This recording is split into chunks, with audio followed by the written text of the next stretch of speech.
In the traditional motion picture story, the villains are usually defeated. The ending is a happy one. I can make no such promise for the picture you're about to watch. The story isn't over. You and the audience are part of the conflict. More human beings were slaughtered in the 20th century than in all previous centuries combined.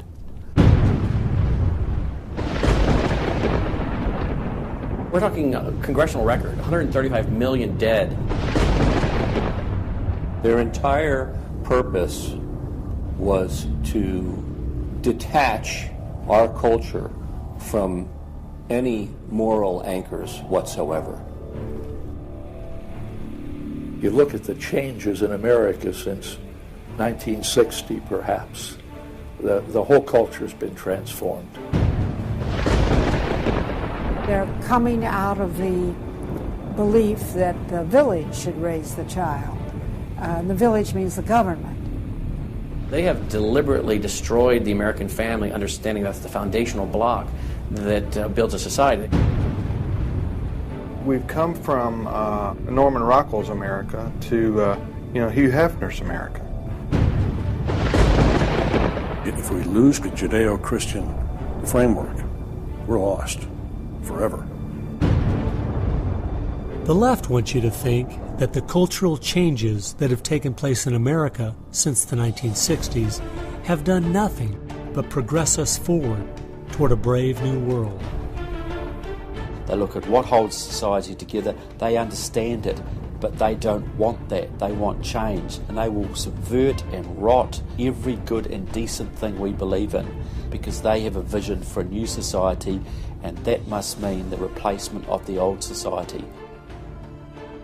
This film will show that the brave new world they seek is nothing more than the failed policies and ideologies of the communism that enslaved over a third of the world's population during the 20th century. It will show that most people on the left aren't communist, just the useful idiots Lenin spoke of, being used to promote a socialist agenda, which is the first and necessary step toward communism. They basically try to say that the state itself is ultimate, that there's nothing, no law higher than the state, and if there's no law higher than the state, there's no appeal against it. History has proven beyond any doubt that the free enterprise that freedom produces provides more for anyone willing to work than any other system. So why would the left still be pushing their socialist agenda on us? I mean, it's really just microwave communism. There's only two possibilities. They're either ignorant or they're evil. From my investigation over the last 2 years into what has caused America's drastic decline, I'm sorry to say the left won't be able to use the ignorant card. They've left too much evidence of their agenda in their books, articles, and speeches. No, America has an enemy that is getting very close to accomplishing its plan of destroying the greatest country in all world history. Once people figure it out, they're going to do what people everywhere do. They're going to start protesting, and they're going to start revolting. And when that happens, that's when the powers that be feel threatened, and they use the power that they have.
This story really begins for me back in the summer of 1992.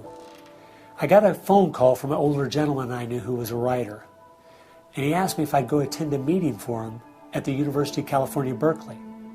He told me that the Communist Party USA had recently split over differences of how to best take America down. Some were wanting to still work toward a violent revolution, while others were wanting to focus their efforts on using public policy to subvert America from the inside. He was curious what they had to say. I mean, after all, the Berlin Wall had just come down, the Soviet Union had dissolved, and the whole world was saying communism is dead. So why were they meeting, and what were they up to? I was in graduate school at the time, and the whole idea of slipping in undercover into a communist meeting sounded pretty neat, so I decided to go. The first surprise I had was when I walked into the auditorium. I was expecting it to be filled with college radicals, but instead it was 50, 60, and 70-year-olds, grandparents, professionally dressed with briefcases. And I realized this might be a little more serious than I thought. As the weekend unfolded, I listened carefully as they outlined their plan and agenda, and how they were going to infiltrate the institutions of America to influence us in the direction they wanted us to go. To destroy our families, they wanted to promote cohabitation instead of marriage. They wanted to try to get children away into government programs at the earliest age possible. And they also said they'd like to get behind the feminist movement because they felt it had been very successful in making women discontent with marriage and motherhood. To destroy business, they wanted to get behind the environmental movement. And in 1992, the environmental movement was very modest, but they thought it was the only vehicle capable of creating enough regulation and red tape to discourage business growth. And finally, to destroy our culture of religion and morality, they said, if we can get Americans to accept homosexuality, they thought it would begin to extinguish our traditional moral values Americans held. I remember thinking at the time, this plan doesn't seem very realistic. It's not something I'll need to worry about in my lifetime. It was 15 years later, I was appointed by the governor to be a state representative in the legislature. I'd only lived in my district for 2 years, so I thought it'd be a good idea if I wrote a monthly letter to the editor. Each month I wrote on a different topic. In January 2008, as I was contemplating what to write my letter on, I thought back to the meeting in 1992, and I thought of the goals they'd outlined and where America was today, and I couldn't believe how successful they had been. Our families were totally disintegrating. The environmental movement had become the most powerful force for destroying our free markets, and hate crimes legislation was being considered in Washington, D.C. that made it a crime to even say anything against the homosexual movement. I realized people needed to know what was going on. After I wrote this letter, within days, people were protesting at the Capitol. It was a feature story on the evening news. Controversial comments have state legislators buzzing tonight. After a freshman lawmaker alleges the communist agenda has infiltrated mainstream America. It's the big story, live at 6. And over 40 letters to the editor had been printed in response to what I'd said.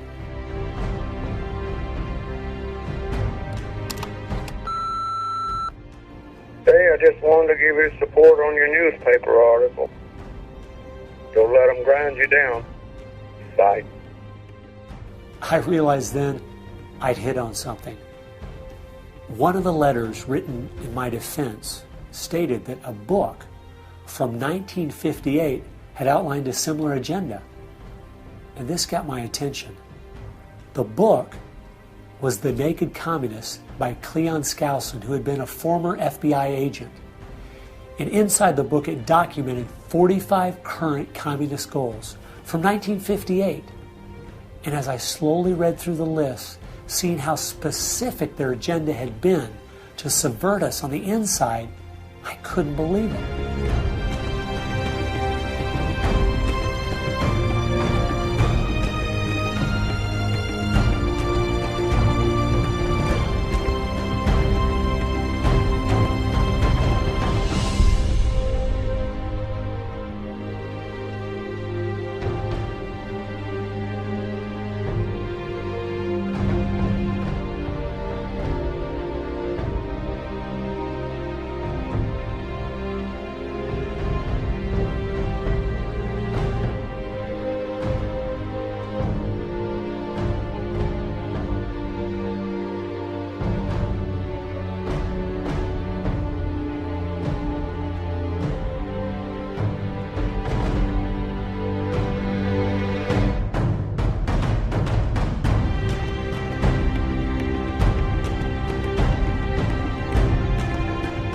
They'd accomplished almost every single one of them, and nobody seemed to be noticing.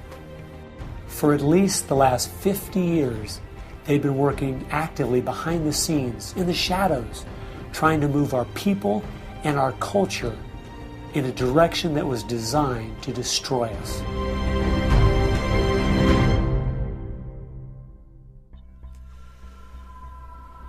Someone needed to find out the truth of what had happened to our country. Could all of these very specific goals have been accomplished by accident? Or was there something there, under the surface, intentionally rotting away America's culture? I decided to go and get the facts from some of my favorite writers and speakers around the country. These are a few of the questions I asked them.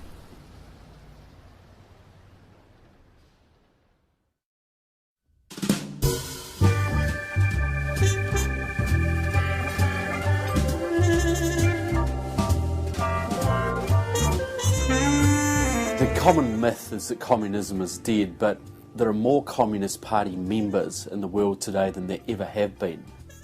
One of the things the communists are doing worldwide is not using that name. And so what we have is people with some of the same ideas masquerading in the United States under a variety of names. They're even trying to get away from the word liberal to describe them, and they're trying to call themselves progressives. If you go to the American Communist Party website, all of the programs and policies they support are progressive. So progressives are anything from a hardcore liberal to a communist to a socialist. They all call themselves progressives, and they all have broadly the same values and work together. J. Edgar Hoover is called the masters of deceit. And a good magician raves one hand in the air while he's doing his dirty work with the other hand. And while everybody's saying communism has died, they moved through much of Africa. Communism is resurgent in South Africa. Into South and Central America. Right now, 6 countries in Latin America are now communistic. We have communist China. We have Cuba, North Korea. We have Vietnam. It still dominates behind the scene in Russia. It's still very strong in Eastern Europe. It is strong in the EU. It is strong in virtually every country in the world. Whittaker Chambers said, the communism succeeds because most people that promote communist causes are not communist. The useful idiots, that Lenin called them, it gives it an air of legitimacy it would never have if it was identified with communists and communism. So why has it been so easy for them to get people on the left who aren't communists to push forward their agenda? Once I looked at the political scale, it all started to make sense. On the far left, you have 100% government, and on the far right, 0 government. Anarchy is no government and doesn't make sense at all. On the far left, you have socialism, communism, and Nazism, all systems that have a socialist form of government with only slight variances between them. Traditionally, Republicans were slightly to the right of center, and Democrats were slightly to the left. In recent years, though, through the radical influence of the media, Hollywood, and the multitude of Marxist professors in our universities, both parties have slid to the left, with the Democrats going so far they have openly joined hand in hand with the radicals. That's why they all work together. All the groups on the left now have the same goal, a socialist America. I thought we were over communism. I thought, okay, we won that battle. The Berlin Wall came down. Ronald Reagan won the day. We've got to look and see how he fought this, because we're fighting it again on American soil. Not hostilely attacking us like we feared in the Cold War. It is from within. And it has no opposition. None. And that's the frightening thing.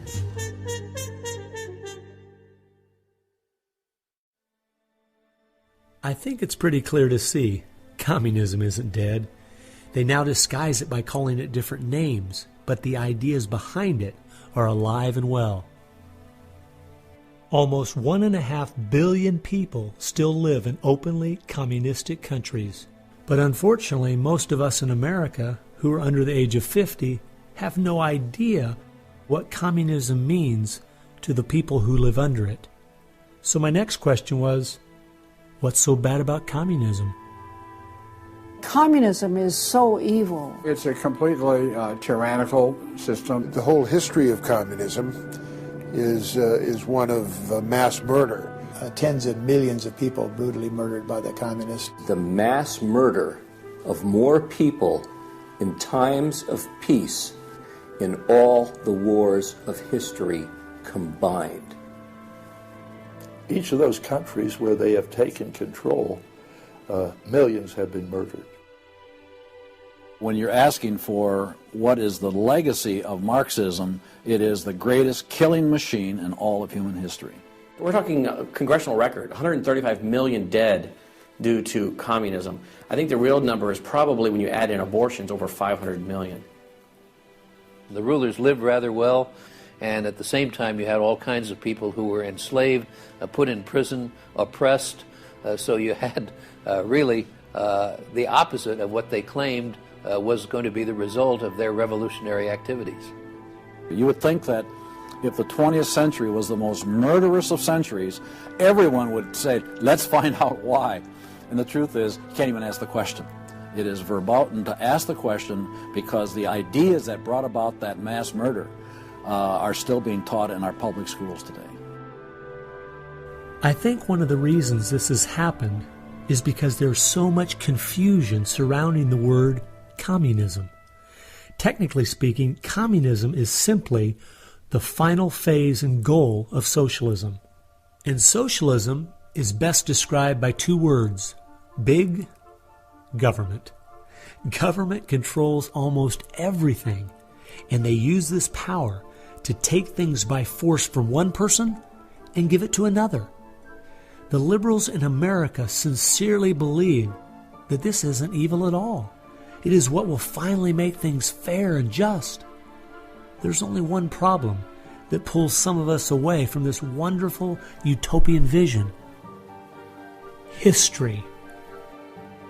From history we see that whether it was Hitler's National Socialism or Stalin's Soviet Socialism, socialism by whatever name and in all its forms is the ultimate evil. Sooner or later, it destroys everything in its path: law, morality, family, prosperity, productivity, education, incentive, and finally life itself. The problem with socialism is that it creates the conditions for a Stalin or a Hitler to come to power.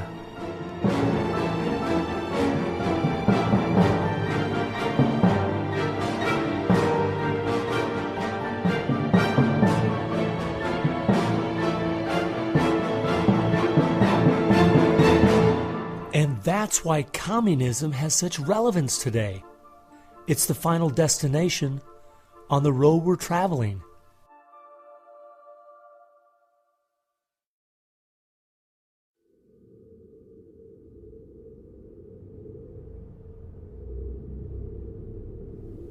Friedrich Nietzsche tried to convince the world that God was dead. Charles Darwin tried to prove that humans are simply part of the animal kingdom. And Karl Marx realized that the philosophies of Nietzsche and Darwin would legitimize his own philosophy of communism. He knew their ideas would justify the brutality and slaughter that would be necessary to implement communism worldwide.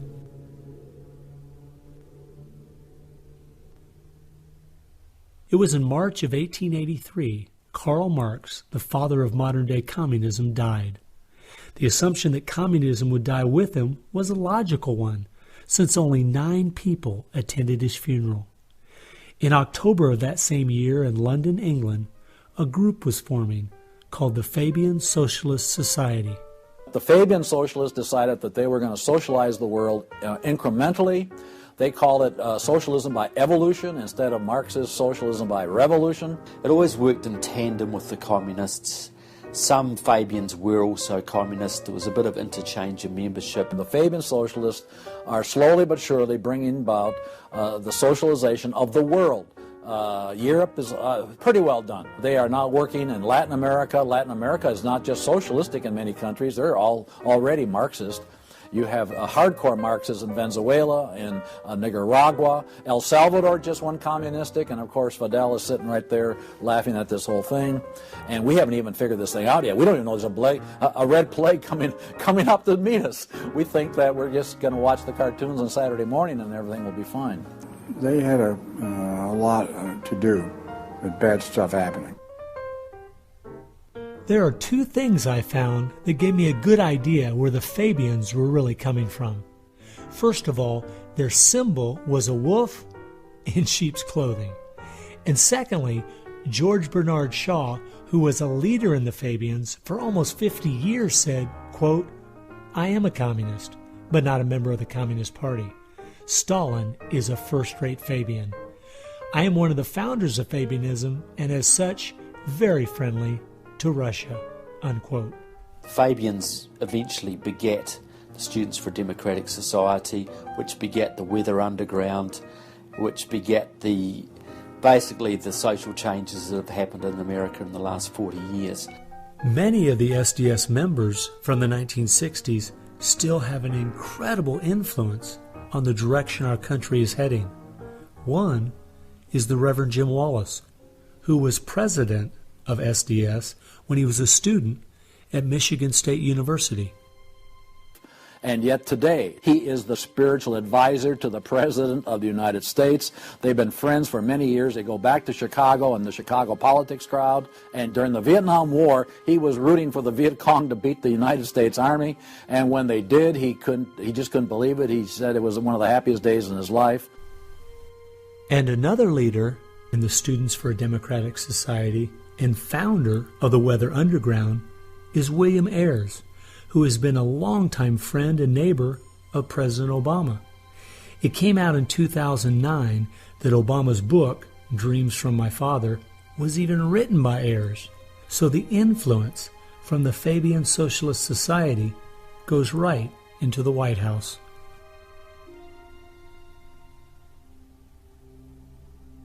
The next group I found that has seriously impacted America's culture is the Frankfurt School. The Frankfurt School was a sort of an outpost in America of European socialism. Willy Munzenberg, with a few other Bolsheviks, founded the Frankfurt School. The two leading members are Herbert Marcuse and Franz Neumann. Franz Neumann was, in fact, a Soviet agent. Their entire purpose was to stand the entire educational system of the West, and the United States in particular, on its head.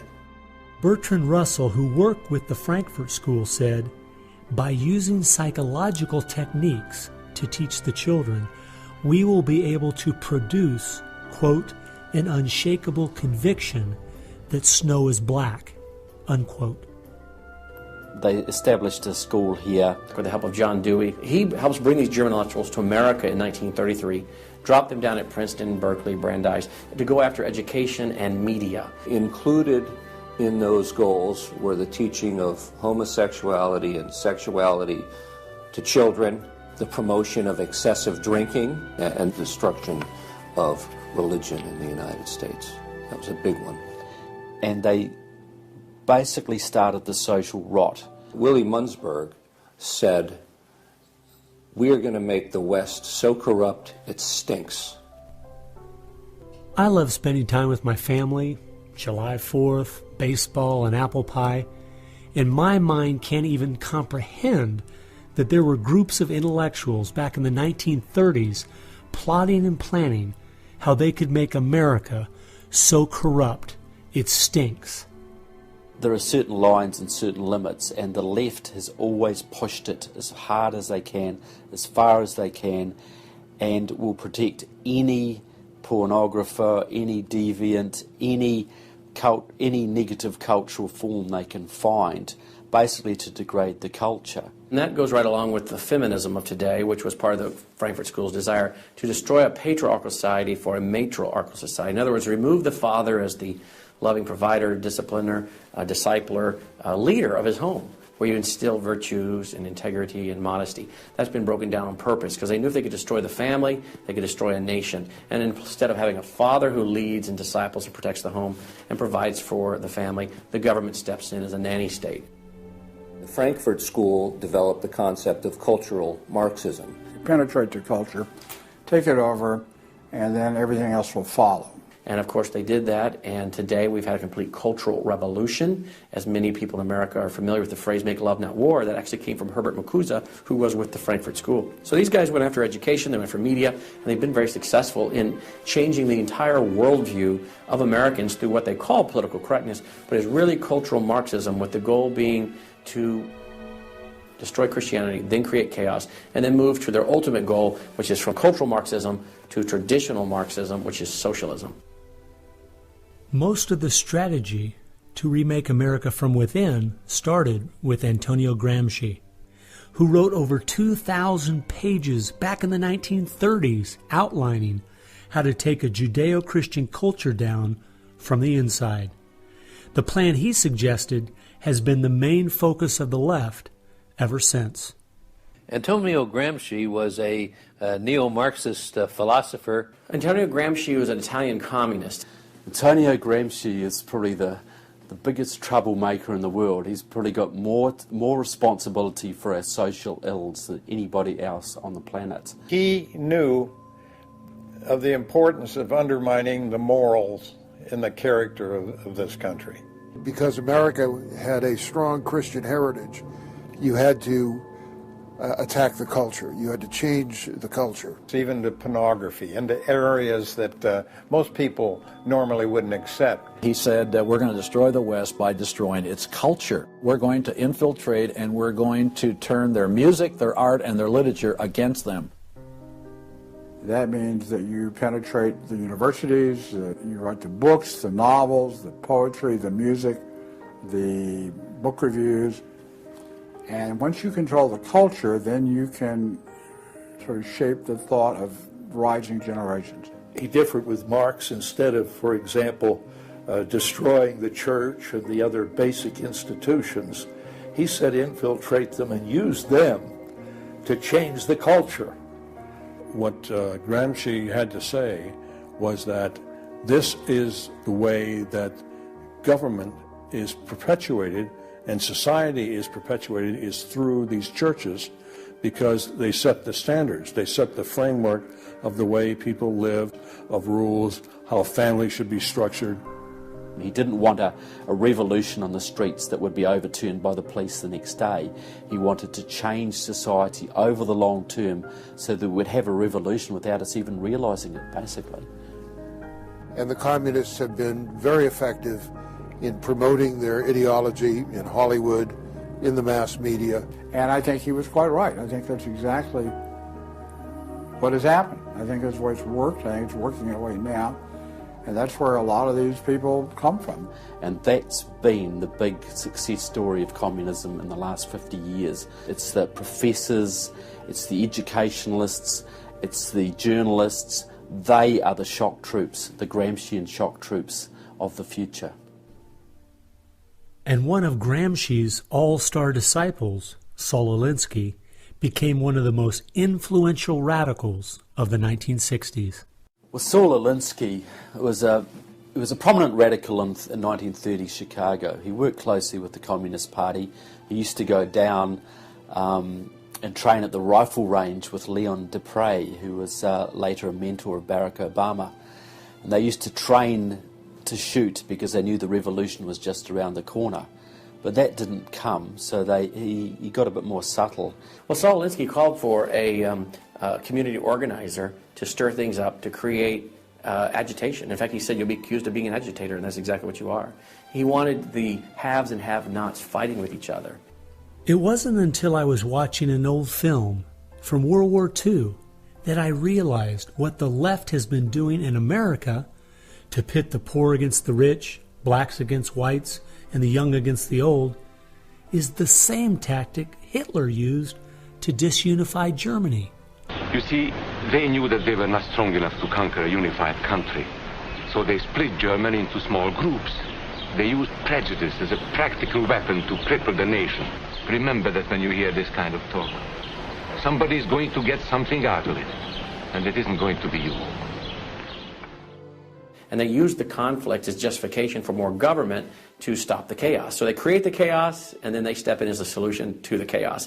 And as Francis Schaeffer said, once this chaos comes, most people will willingly give over to an authoritarianism because they don't want the chaos.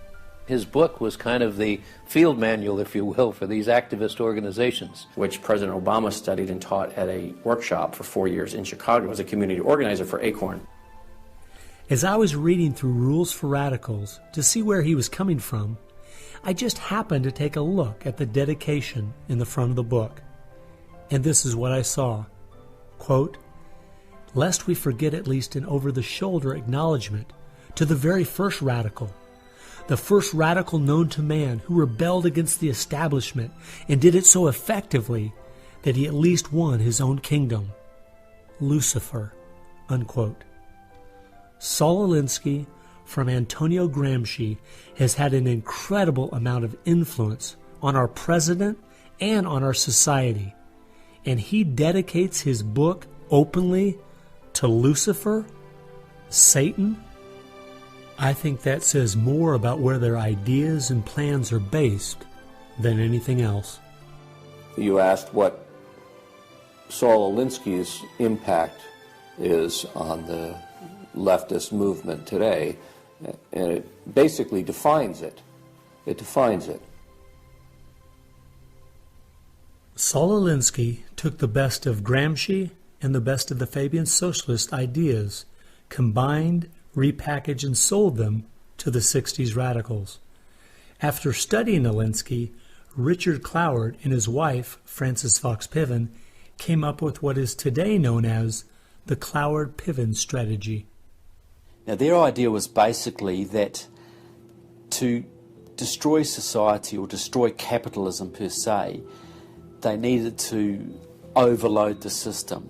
The idea was to get everybody you possibly could on welfare, to get everybody you possibly could basically milking the system in some way or another. It was called the crisis strategy, and it became very well known by activists and radicals in the 60s. They published an article in the May 1966 issue of Nation magazine called The Weight of the Poor, in which they outlined their strategy. Rathke read that article, and Rathke ended up starting what we now know today as ACORN, and of course Cloward and Piven had been studying Saul Alinsky. So Antonio Gramsci gives us Saul Alinsky. Saul Alinsky gives us the Cloward-Piven strategy, this husband and wife that said, hey, let's collapse the American economy by implementing so many entitlements, so much of a welfare state at collapse. Rathke studied the Cloward-Piven strategy. He starts ACORN. And of course, ACORN gave us Obama. And to show what a small world it is, Wade Rathke, who started ACORN, was the draft resistance organizer for SDS, the group the Fabians started. They've used that strategy ever since to expand voting rolls, to expand welfare rolls wherever they can, basically just to overload the system, to increase the tax burden on the middle class, and basically bring capitalism one step closer to destruction. I guess we shouldn't be surprised that we still have open borders, that so many people are dependent on the government, and that the left keeps pushing these programs when all they've done is tear apart the black families in America and create generational cycles of poverty. The last group that has worked alongside the Fabians and the Frankfurt School using Gramsci's approach is the Communist Party USA. Probably the most important book on this subject is called Towards Soviet America by William Z. Foster. William Z. Foster was the head of the Communist Party himself. He ran for the President of the United States in 1932, but in the book Towards Soviet America, he literally lays out chapter by chapter by chapter what is entailed to bring about a USSA, not just a USSR. Two of the movements they started in America have played a significant role in tearing apart our families, in breaking down our morality. Betty Friedan is credited with really starting the feminist movement in this country. The purpose really was to attack full-time homemakers, to get them out of the home, to make them think they live dreary lives, to make women feel they are victims. It's the science of victimology. And that is so unfortunate, because the American woman is the most fortunate class of people who ever lived on the face of the earth. And to try to tell them that they are victims of an oppressive, unjust patriarchy is just a grievous lie. But unfortunately, they are teaching young women that and have been doing it for many years. While Betty Friedan was pushing her book, Feminine Mystique, she implied that she was coming from the point of being a frustrated housewife herself and just wanted to be a help to other women. But later in the 1990s, it came out she was in fact a radical propagandist for the Communist Party and a staunch supporter of Stalin. So when she had described the American family as, quote, a comfortable concentration camp, unquote, it wasn't because of her experience at home. It was because she was just doing her part to dismantle our families. I'm a student of communism, and the communists set up various groups and various societies. Their society that they set up to promote homosexuality in this country was called the Mattachine Society. It was founded by Henry Hay, a leading member of the Communist Party. So since I was studying communism and teaching on the issue of communism, you just follow leads, and all of a sudden you realize, what is this Mattachine? I've never heard of this Mattachine Society. Well, it was Henry Hay's organization set up to infiltrate the culture of the United States to make homosexuality normal. It's always been a movement dominated by the left. It's all these so-called isms. You will find there's a communist or a socialist behind every one of them, and you'll always see their targets. It's basically the traditional family unit. The war is still against the family. If you go back to the Communist Manifesto and read Karl Marx carefully, the war is against what they called the bourgeois family, which was really the biblical family, father, mother, and child. They want to plow through marriage. They want to change the very definition and meaning of marriage, because their open door to engineering society in this utopian way is blocked by the very values of our Christian civilization that's taught through marriage. And so the left just has got to destroy the family, because if there's any one thing that will prevent the left from carrying out its agenda, it's healthy and strong nuclear families. And so from the Fabian Socialist Society to the Frankfurt School to Antonio Gramsci and the Communist Party USA, from these four you will find connections to almost every left-leaning person and organization in America. Their influence has been incredible.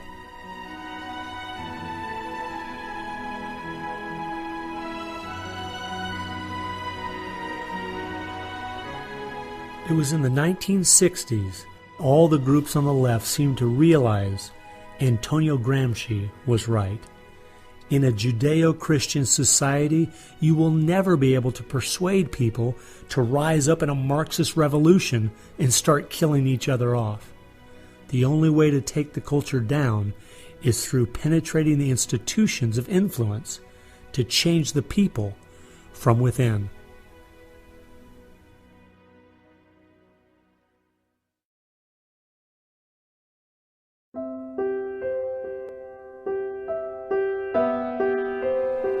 I guess the biggest surprise I had while studying these four groups was seeing that a large part of their agenda was trying to make us an immoral people.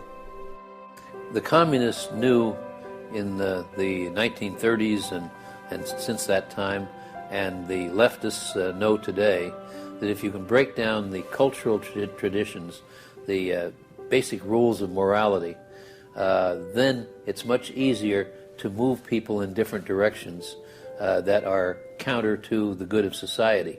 They recognize that it's all part of the same fabric. Their ideologies all work together to break down families, to break down the sanctity of human life, the value of human life, to break down the idea that there is a God that we are accountable to. They essentially are validating the Judeo-Christian worldview by the very things they attack. Because in their effort to destroy our culture, they know that they have to go after the very things that the Judeo-Christian tradition honors and values. Morality, belief in God, faith, the importance of family, the sanctity of life, the sanctity of marriage. It's amazing our enemies could see our morality was our greatest strength, and yet so many Americans don't seem to get it. Morality is simply having the character to do what you should do instead of what you have the freedom to do. And that's the only way freedom works. A people cannot be given freedom without morality, or they will self-destruct. And that's what we see happening in America today. The bottom line is freedom and free enterprise are simply fruit on the tree of morality. Our founding fathers clearly understood this principle, and so do our enemies.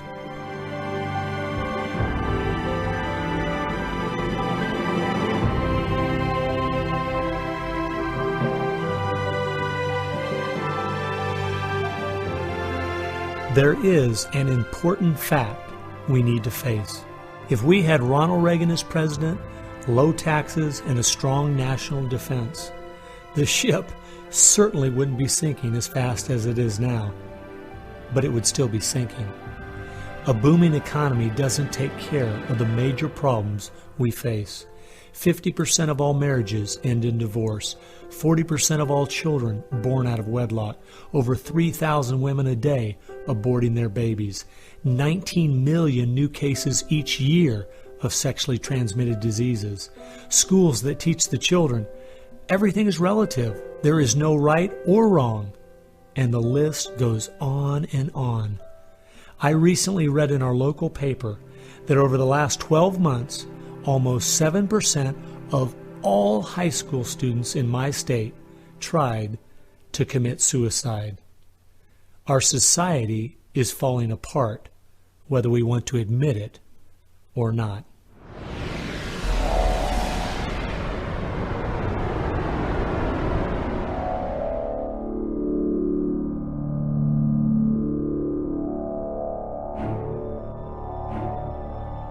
Karl Marx had the insight to see that dethroning God and destroying capitalism went hand in hand. As you attempt to dethrone God by erasing the morality in a society and destroying his institutions, the family and the church, you are destroying capitalism. Because as the families fall apart and the church loses its influence, society starts to crumble. And then government has to expand to pick up the pieces. The question, as Whittaker Chambers put it, was God or man? God or man? Karl Marx was an atheist. Marx's philosophy was that people existed for the benefit of the state. What Marxism did and does, and all the other isms of the modern era, is to try to dethrone God by deifying man. You have to discredit God. He's your competition. The 20th century ushered in several ideologies that sought to devalue God and elevate man. Communism, relativism, humanism, they all deny that there's a God, and they claim that by doing so they're really elevating man. But if you look at how each of those philosophies end up working out in real life, there are always some classes of human beings that don't deserve the same value or rights as anyone else. To turn it around, to believe in freedom, the way we have been raised, you have to believe that there's something precious about every human person. And of course that's from the Bible. Imago Dei, we are all created in the image of God. Therefore, every human being is entitled to respect and dignity and freedom, and that is distinctive to biblical religion. You don't find anywhere else. Almost all the ideas that have made America such a unique and great country our founding fathers got straight out of the Bible. I guess that's why the left only has a problem with one religion, biblical Christianity. They never complain about separation of church and state when it comes to Islam, Buddhism, Hinduism, or any of the other religions. In fact, a couple years ago, the Dalai Lama came to my town, and during the school day, at taxpayers' expense, thousands of our local school children were bussed in to hear him talk. I wonder if they would ever do that for someone like Billy Graham. No, they must destroy the Bible's influence in America so they can step in with big government in its place. It's an age-old question. Are we going to believe in God, or are we going to play God ourselves? Essentially, for the left, the choice that they see very clearly is people are going to depend upon God or they are going to depend upon government. They want people to depend upon government, so they have to destroy faith in God. At its core, it's a rebellion against God and God's laws. And that's what the battle is about. That's what the assault is on. That's why Christianity is a target. And that's why we saw the gulags in the Soviet Union. We saw the concentration camps in Nazi Germany. And all the ideologies that elevate man end up devaluing certain human beings. Dictators of the left, Hitler, Stalin, Mao, Castro, and all the others, always have come to power by acting like they're going to change things to make it better for the people. Yet history has shown us the devastating results that have happened every single time. There is no example in history of big government that didn't abuse its power over the people. But people who have believed in the God of the Bible and that our rights are a gift from Him to everyone have always stood up for the preciousness of every human life. You look at those who have fought for true human rights throughout the ages, and it's those that do have a strong faith in God, those who fought against slavery, and those now today who are fighting for the sanctity of human life. Like the Declaration says, we hold these truths to be self-evident, all men are created equal. Aristotle didn't believe that. He said, no, some people are born to be slaves, and some other people are born to rule over them. And the reason that you and I know different, and it's not because we're smarter than Aristotle, he was a smart man. But we have something he didn't have. We have the Bible. And so, therefore, that's where we get these ideas. And from pagan antiquity or neo-paganism or all the modernisms, you get the opposite. After studying this topic for the last 2 years and reading literally hundreds of their books and articles and speeches, I've come to the conclusion, whether the left knows it or not, their plans and goals can all be summed up very simply. They are at war with God. A people that are moral and believe their rights come from God would not only never want what they're selling, but would also never need it. And they know that.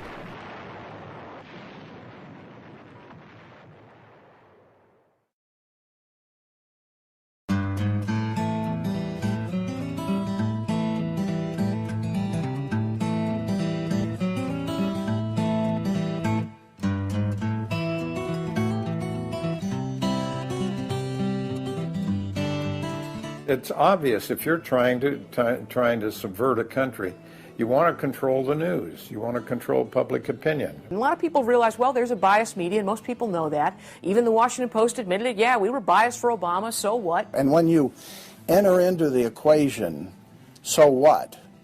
That means the biases, the opinions of the reporters enter into what is news. They decide whether you have a right to know. And it's no longer a bias. They turn from just political bias to activism. They go to the places that influence, or I should say, where they can have leverage. Generations of journalists have been trained to interpret events, interpret the news, not report the facts, interpret the news. They do not deal in facts because facts aren't effective for them. They have very few facts on their side. They've gone into and penetrated these major areas to where they can influence it in the direction they want to go. We've seen a massive shift away from old-fashioned objective news reporting to what he called interpretive reporting, what others call advocacy journalism. And it's advocacy for a cause. And as a result, we have a news media in the United States that is extremely liberal at the present time. Which was a major, major goal, to control not merely the newsprint, but the television media and Hollywood. Stalin said himself, if I could control Hollywood, I could rule the world.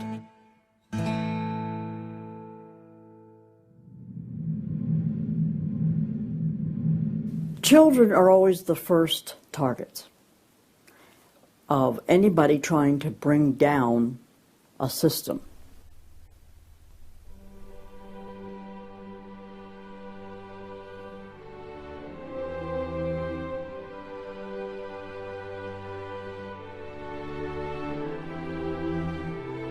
John Dewey is believed to be the most influential man in the whole area of public education.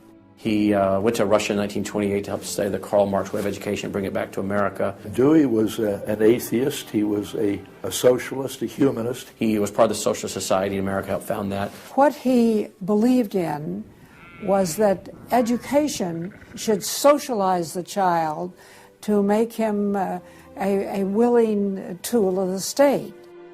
It might be surprising to some that the man who is still idolized as the father of public education in America is the very man who did everything in his power to dumb down our children so that they would willingly accept his vision of a socialist America. It started with Dewey in the early 1900s. It expanded, really expanded since the 1960s. The hard left gets control of the teachers' unions and the training colleges.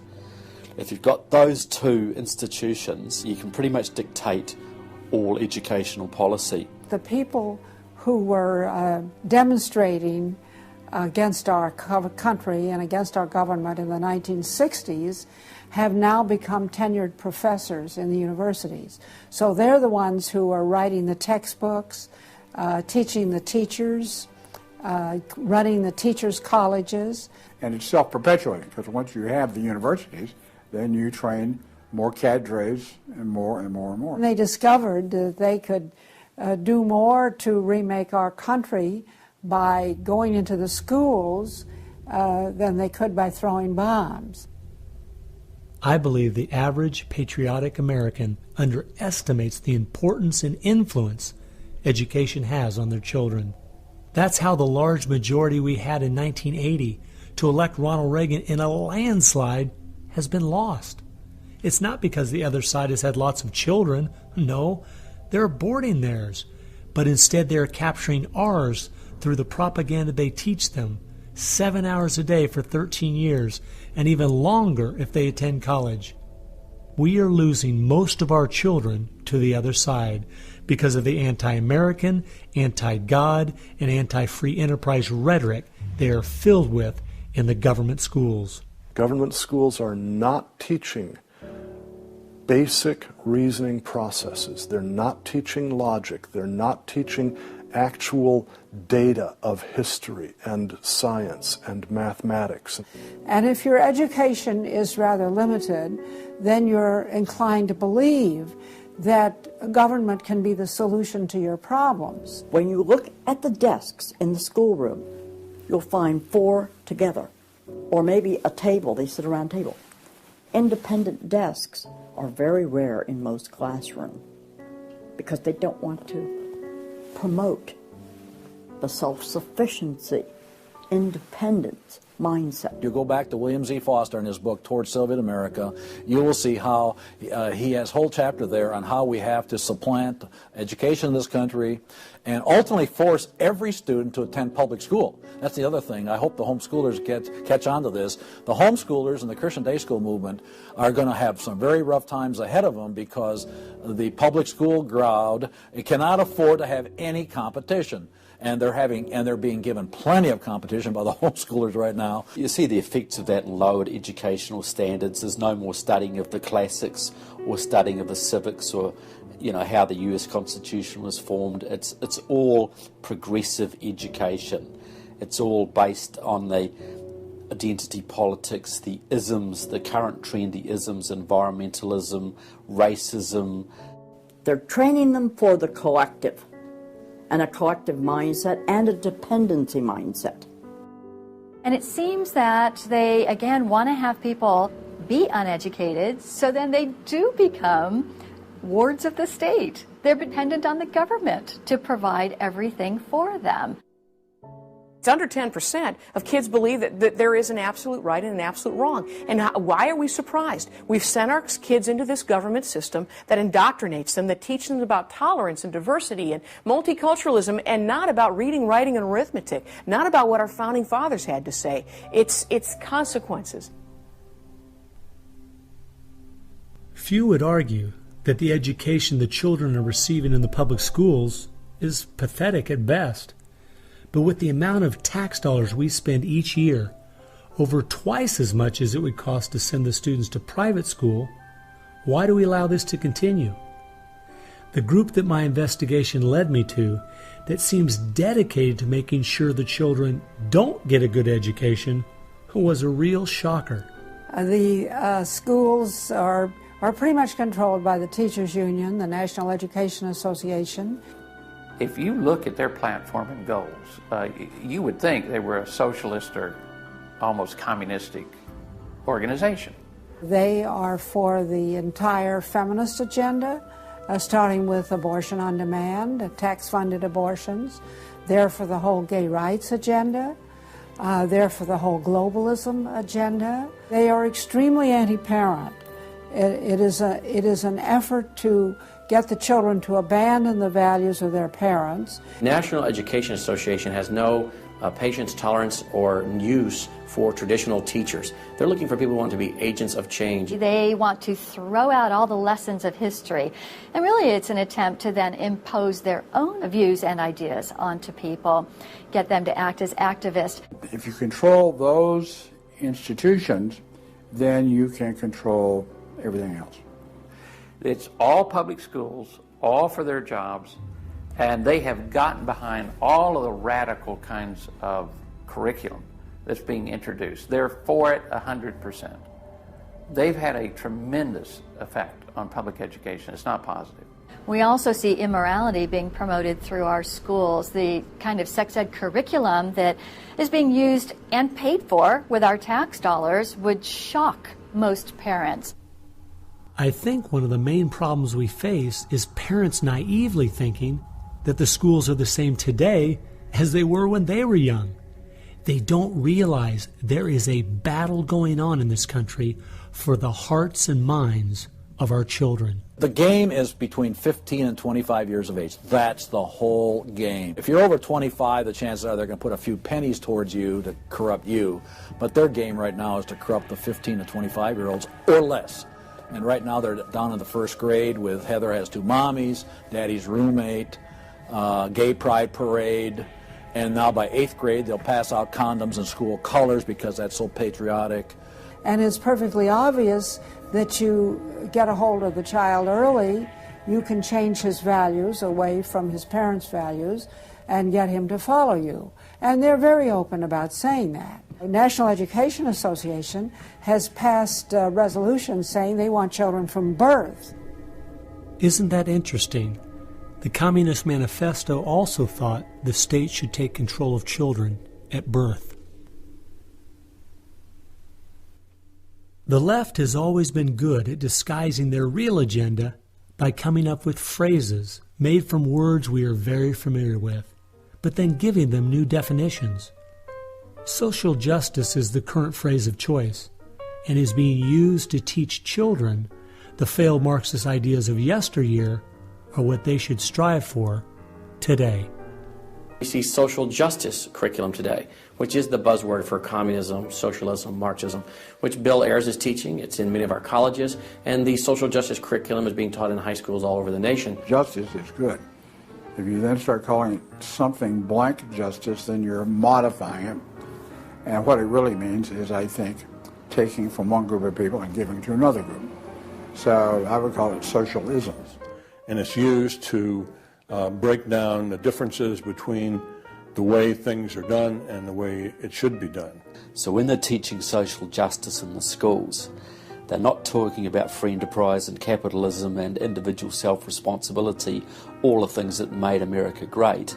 They're talking about the things that made Europe and the Soviet Union and China so bad. The longer we allow our schools to teach the children that America has so many faults it's not worth saving, instead of the fact that even with its faults, it is the greatest country that has ever existed, the less chance we have of ever turning our people back from the dead-end road we're currently on, a road that promises to give us a perfect world if we'll only give up our sovereignty and our freedom. You're going to find more and more of the following. This is now called a world pledge. We no longer want the Pledge of Allegiance to the flag of the United States of America because that is considered nationalistic, and of course the socialists, communists, and the Marxists and the extreme left wing in the country want nothing to do with it. I pledge allegiance to the world, to care for earth, sea, and air, to honor every living thing with peace and justice everywhere. This came out, first of all, in Superior, Wisconsin. So Superior, Wisconsin was their guinea pig, and there was very little said against it, and so it would then go to the next and the next and the next, and before long you'll have the whole school system standing up saying, I pledge allegiance to the world instead of I pledge allegiance to the U.S. The public schools right now, if you'll read Towards Soviet America, have nearly accepted every item that William Z. Foster said we needed to place into the public school curriculum. And we're seeing the results. You know, people are not as informed as they once were. They think in different ways, and they think in the way that the left intends them to think. Antonio Gramsci realized that if you can take over the institutions in a culture, you will be able to use those to influence society to create the socialist man you want. I think the most brilliant part of his plan was that he realized you could not only create a man that wanted big government to take care of him cradle to grave, but, and this is the genius of Gramsci, you could create a man that needed big government to take care of him cradle to grave. A man so dumbed down and so minimized in society, he wouldn't have the intellect or character to take care of himself. The reason this is so deadly for America is that once we have a certain percentage of the population in that category, our limited constitutional form of government is no longer possible because too many people won't be able to exist in that framework. We are approaching that tipping point rapidly.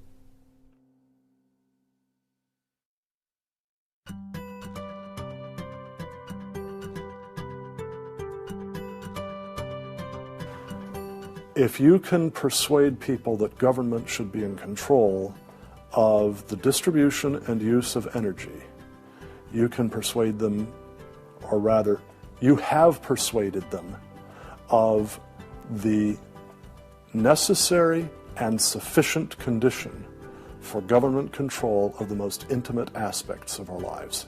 One of the main thrusts of socialism these days is obviously through the environmental movement. You know, one hates to pick on Al Gore too quickly and easily, but I read the whole of his book, Earth in the Balance, Ecology and the Human Spirit, back in 1992 when it was first published.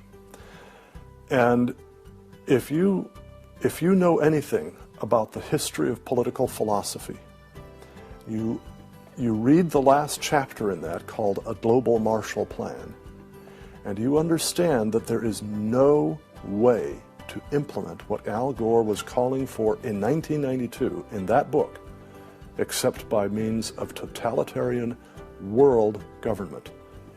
Patrick Moore, who was a co-founder of Greenpeace, and he was a very dedicated environmentalist, quit Greenpeace when he realized that it had been captured by radical leftists who were intent on using the environmental movement as a vehicle to destroy capitalism. How many factories work when there's a power outage? None. You want to hurt business, you want to drive down industrial production, you just drive up the prices of energy, you just diminish its availability, and the easiest way to do that is to make people scared to death of the cheapest forms of energy, which are fossil fuels, oil, coal, natural gas, and nuclear energy. They had already made people afraid of nuclear because of irrational fears of nuclear reactor meltdowns, which were physically impossible anyway. But then they had to figure out a way to make them afraid of fossil fuels. Well, the way to do that was to say they're going to cause catastrophic global warming. So I used to think this was just one great big distraction. If they want to put their energies toward the environment, but now I see that this is now being turned around and used as a tool to further a socialist agenda.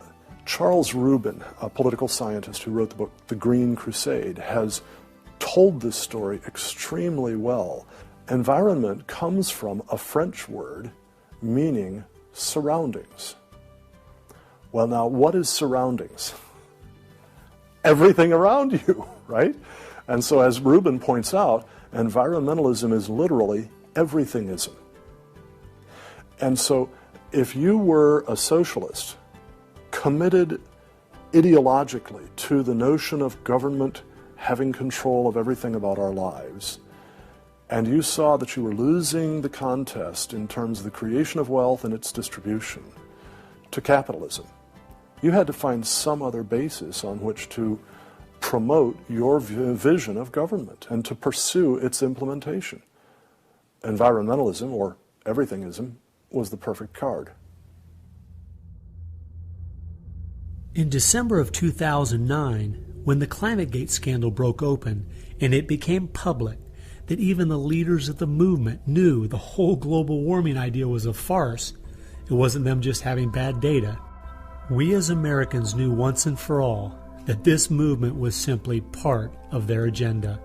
It's my guess that regardless of the evidence that comes out against them, they will not let this tool they have waited the last 100 years for go to waste. A tool that gives them the absolute power and control they want, but allows them to get it under the guise of saving the planet.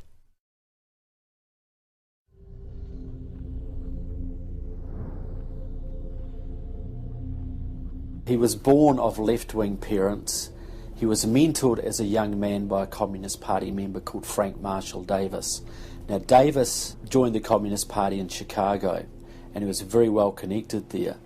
So young Obama eventually wound up in Chicago, and he started working with the very same people that had been working with his friend Frank Marshall Davis. All of his associations have been with people that are way left of center, hardcore left. And he's doing nothing more than what is predictable based upon that background. The nicest word for his agenda is a socialist agenda, and we could go on down the line of the other descriptors of the types of an economy and a society that he's building. It's all the things that Gramsci wanted to use for social change.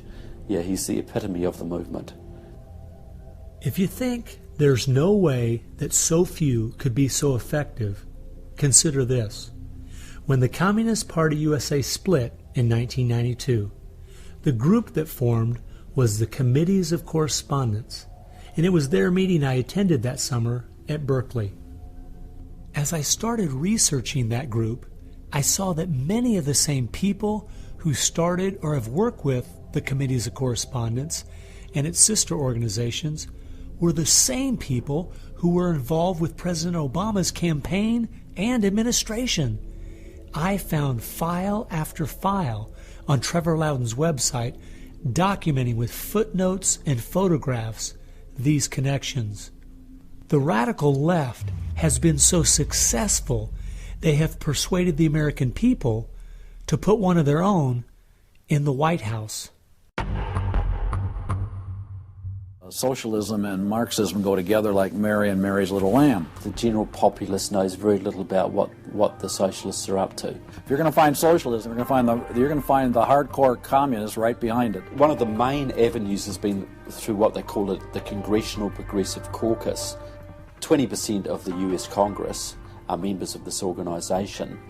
They have chairmanships of most of the major House committees and are easily the single most powerful bloc in the US Congress.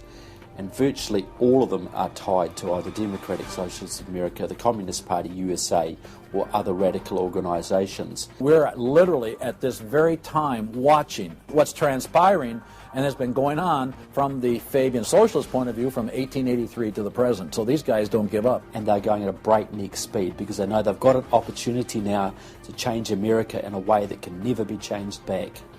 And they're going for broke. The Bolsheviks, they're just waiting in the woods and they're just smiling like you can't believe.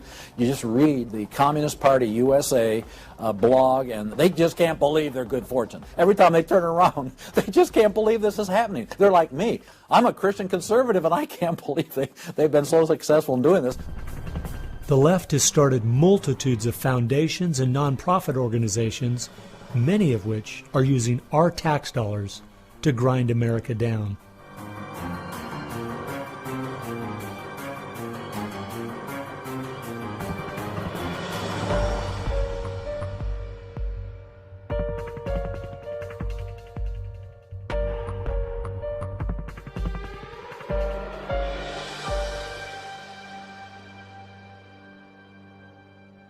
They use all kinds of patriotic words to masquerade an extreme leftist orientation, which, if anything, would enslave the people in the same kinds of things with the same kind of ultimate results as communism had. The communists will let the socialists go so far, and then ultimately the communists really turn on their fellow socialists and they wipe them out too. And their attitude, I think, is really probably pretty close. They figure, look, if these socialists betrayed their own country, the chances are, once we get in power, they'll betray us too. So they'll figure, let's just rub them out right now. And at a given point, you'll see in the history of communism that they've been very effective in rubbing out their fellow socialists who brought about their socialism before the Bolsheviks and the hardcore communists with a capital C took them over. One thing we do really have to recognize is this is a domestic enemy. This is not just people with different ideas. These are not just nice folks who have funny, silly ideas that they will eventually figure out are just not very mature. No, these people are dangerous, dangerous enemies, and they are intent on overthrowing this country and imposing a socialist system that will mean extreme hardship for the vast majority of people in this country. That's true with them constantly seeking to re-engineer society so they reach this level of utopian perfection. Where we, on the other side, we advance the idea that this is about the cause of freedom, and if it hadn't been for Jesus Christ, there never would have been a United States of America, because the inspiration for freedom drove our founding fathers. They were informed by their faith, and I believe guided by the hand of God.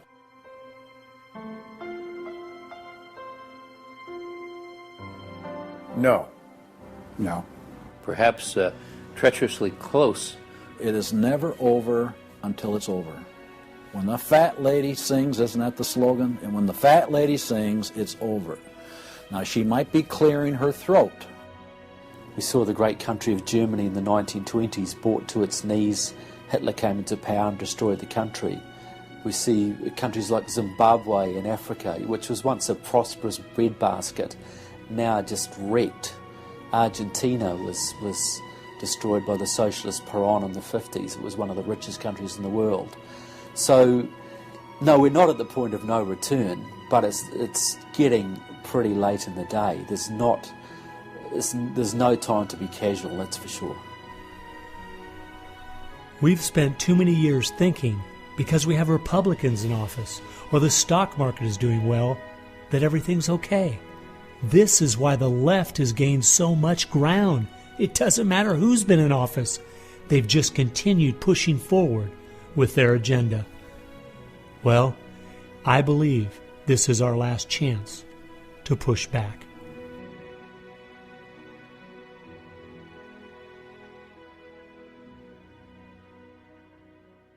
if people are looking for something to do, we have our work cut out for us. I believe one of the things that we can do that will have a profound impact in changing America is praying.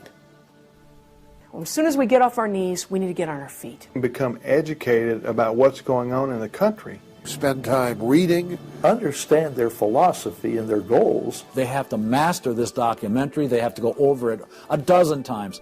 It might be having a monthly movie night with family and friends, watching one of the many great documentaries out there about what is going on in our country. One of the things that I think people in the United States who believe in our country, believe in our values, can do, quite frankly, is stand up for those values, to make their views known. And there's times that you got to speak up, and you've got to call things what they are. We need to be willing to be criticized and to not be silent because of the criticism. It was Martin Luther who said, if we're faithful on all battlefronts besides, it's precisely where the battle's the hottest, then we're traitors to the cause. I like the quote by Abraham Lincoln, who said that silence makes cowards out of the best of men. And we got a lot of people that need to be speaking up right now. We have an obligation to speak the truth about the policies that are taking us 180 degrees from God's will. Expand within your church. Expand within the people you have contact. Bring them up to speed and knowledge on what's going on.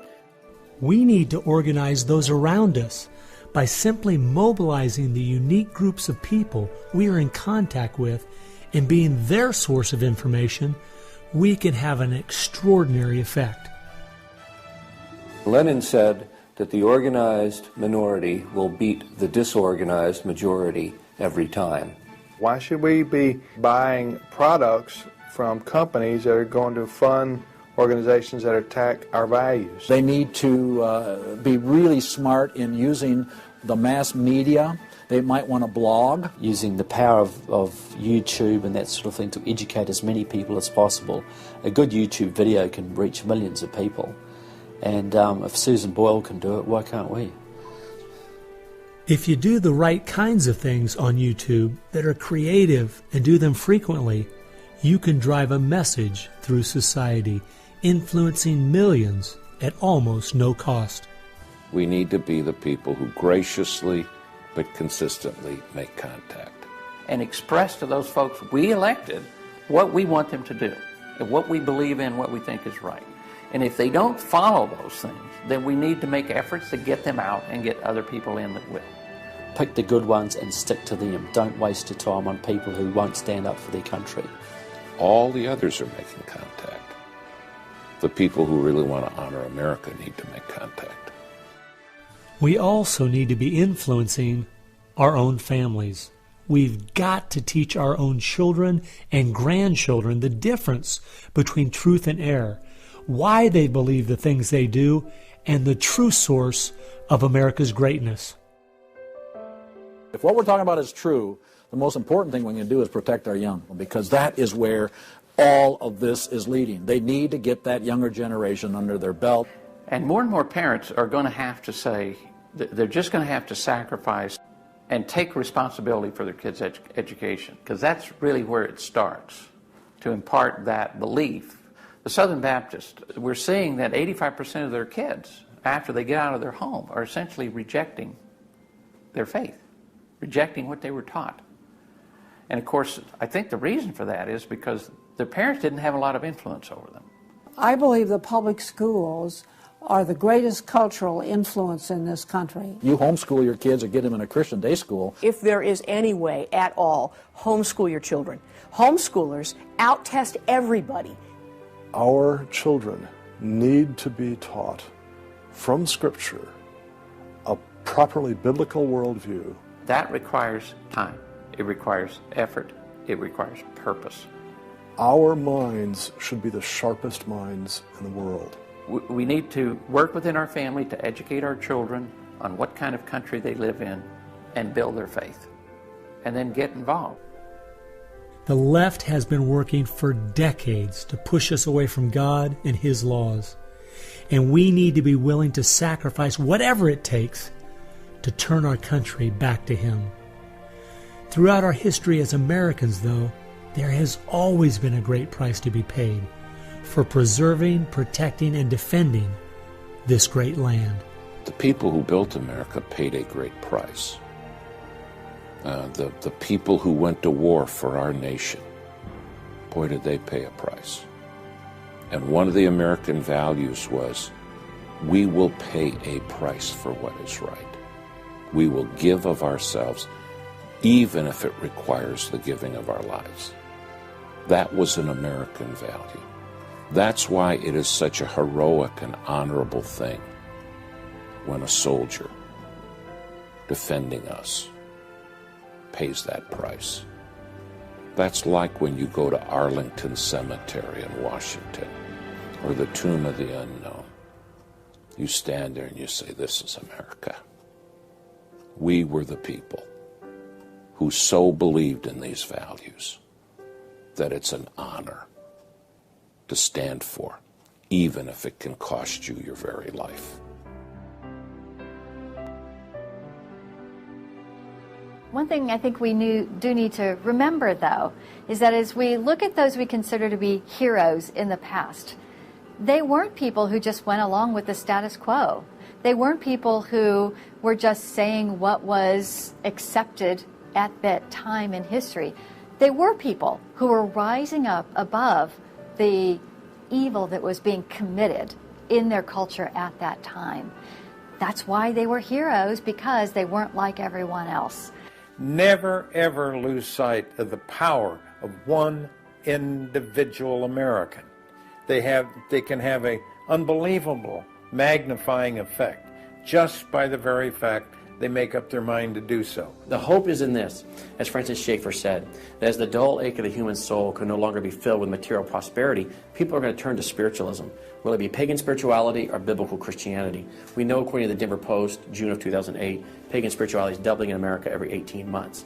So we better get out there, because I'll tell you, pagan spirituality and Christianity will both get you to God, but one will get you there as your judge, as your Savior. If we humble ourselves, we fall to our knees, if we seek His face, we pray, and we turn from our wicked ways, then we have a chance for God to hear from heaven, to forgive our sins, and heal our land. And if we are being judged, then we need to use this as an opportunity to show people that this judgment in this life is nothing compared to the judgment that's to come, that's eternal, and really make them understand the importance of fleeing God's wrath by accepting Him, repenting of their sins through faith and repentance. I believe that's the only chance, the only hope we have as a nation. Hope is not found in rhetoric. Hope is found in God, the God of creation. And you know what? Our founders were in covenant with that God. You need a dedicated, informed, praying Christian making things happen and being determined to do so.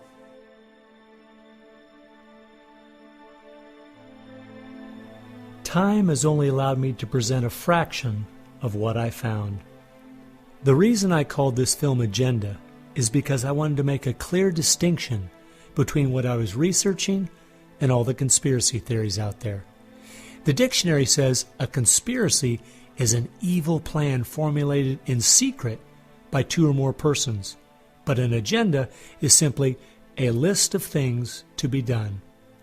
At every turn of my investigation, I have found agendas by people and groups of the left outlining their plan in their own words. They've been doing most of this right out in the open. Some of you might be thinking, these Marxist ideas aren't the most serious threat we face. What about militant Islam, our open borders, the national debt, or even China? Well, I agree. America is facing so many serious threats right now. But the reason I believe this is the most dire is because it's destroying us on the inside. Through the political correctness and dumbing down, it's causing us to lose our ability to call evil evil and stand against it. I fear for our country. If we go along business as usual, not informed, not aware of what's going on, then the very small minority that have a plan and are great at organizing the uninformed and misguided will make sure their plan is carried out. I hope you realize it won't just be your children and grandchildren that pay the horrific price of living in the society they're trying to create. No, it will be far worse than that. Every time a civilization goes down or a country goes down militarily or economically, somebody else fills the gap. Now, if you look around the world now, it's going to be China, which is massively arming. You've got Russia, which is becoming increasingly belligerent. You've got the radical Islamic world, which works hand in glove with the Russians and the Chinese all the time. You've got a virtually red Latin America. You've got a neutral socialist Europe. So America hasn't got a lot of friends left in the world. Now, that's just not going to affect America. That's going to affect every single remaining country in the free world. Who's going to stand up to China if America doesn't? Who's going to stand up to the Russians? Is Europe going to do it? Australia, New Zealand, Canada? Not a chance. If America, and this is the point I think Americans need to comprehend, if America goes down economically, it will go down militarily. If America goes down militarily, we all go down. The free world is finished, and it will be finished for a very, very long time.